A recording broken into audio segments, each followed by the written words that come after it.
Let's talk about dopamine. ये एक ऐसा हार्मोन है, ये एक ऐसा न्यूरोट्रांसमीटर है जो आपके ब्रेन से रिलीज होता है जब आप कोई ऐसी अचीवमेंट करते हो, कोई गोल अचीव करते हो या कोई प्लेजरेबल एक्टिविटी करते हो, देन आपका ब्रेन इस केमिकल को रिलीज करता है जिसे डोपामीन कहते हैं। आज मैं आपको जापान की एक बुक द 3 हैप्पीनेस, जो कि एक जापान साइकोलॉजिस्ट और ऑथर ने लिखी है, उसमें वो बोलते हैं कि there are basically 3 main happiness which is the oxytocin, serotonin and the dopamine happiness. In this video I am gonna be talking about क्यों हमें सेरोटोनिन और ऑक्सीटोसिन हैप्पीनेस के ऊपर ज्यादा फोकस करना चाहिए रादर देन डोपामीन हैप्पीनेस। जब आप कोई ऐसा काम करते हो जिससे आपका डोपामीन रिलीज होता है, just like doing drugs, watching porn, masturbation, alcohol, junk food और प्लेइंग वीडियो गेम, तो आपका जो डोपामीन लेवल है ना, ये ऊपर चला जाता है। जब डोपामीन लेवल क्रैश डाउन हो जाती है, उसके बाद हम फिर से डिमोटिवेटेड, टायर्ड और अनमोटिवेटेड फील करते हैं। सो पहला प्रॉब्लम जो डोपामीन हैप्पीनेस की है ना, ये एक लॉन्ग लास्टिंग हैप्पीनेस नहीं है, ये बहुत ही ज्यादा शॉर्ट टर्म हैप्पीनेस है। इसलिए हमें डोपामीन हैप्पीनेस के ऊपर ज्यादा फोकस नहीं करना चाहिए, क्योंकि जब हम बैड हैबिट्स में ज्यादा इंडल्ज होते हैं तो सबसे ज्यादा डोपामीन तभी हमें रिलीज होता है। लेकिन जब वो डोपामीन एक बार रिलीज होता है तो उसके बाद हमें फिर से इसकी क्रेविंग बढ़ जाती है, यानी हम ज्यादा से ज्यादा बैड हैबिट्स में इंडल्ज होना स्टार्ट हो जाते हैं। तो अब एक बार जब डोपामीन आपके ब्रेन से रिलीज होता है ना, तो आपको फिर से डोपामीन की क्रेविंग्स बढ़ जाती है, क्योंकि ये नेचुरली बहुत ज्यादा एडिक्टिंग होता है।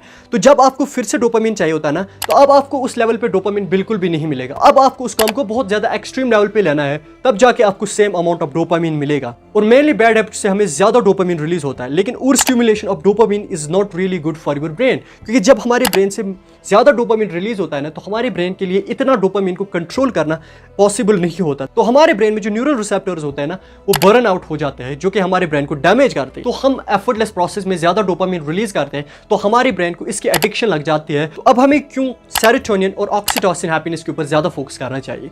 सो ऑक्सीटोसिन और serotonin happiness long lasting happiness है, और ये आपको प्रोडक्टिव, मोटिवेटेड, एनर्जाइज्ड और वेलबींग से रिलेटेड होते हैं। सो सबसे ज्यादा हमें फोकस करना चाहिए सेरोटोनिन हैप्पीनेस के ऊपर, जो कि एंटी डिप्रेशन माना जाता है। जब आपको एंजाइटी होगी, डिप्रेशन होगा, तो सबसे ज्यादा फाइट उसके साथ करता है सेरोटोनिन। अब हमें चाहिए सेरोटोनिन कहां से मिलेगा? हमें सेरोटोनिन को पाना उतना भी ज्यादा मुश्किल नहीं है। Getting 10 to 20 minutes of sunlight can increase your serotonin levels. Going for a walk can improve your serotonin levels. इससे आपका मूड, एनर्जी, फोकस बढ़ता है। और बहुत से लोगों को लगता है सेरोटोनिन रिलीज होता है हमारे ब्रेन से। Only 5% of the serotonin is released from your brain. Rest of the 95% is released from your gut, from your stomach. So it's very important for every single one of us to have a great and a healthy diet. सो अगर आपको gastrointestinal infection है या आपको कोई गट problem है, उससे भी आपको एंजाइटी हो सकती है, क्योंकि आपका गट जब अच्छा नहीं है, आपका गट जब प्रॉपरली फंक्शन नहीं करता, तो वहाँ पे सेरोटोनिन की लेवल जो है वो डाउन होती है, तभी आपको वहाँ पे एंजाइटी, डिप्रेशन चीज़ें हो सकती है। So it's very important for us to actually have a good and a healthy diet. So I will show some foods here. So these are good and are scientifically proven to increase your serotonin and oxytocin levels. And now let's talk about oxytocin happiness. It gives you feeling of trust and it motivates us to build intimate relationships.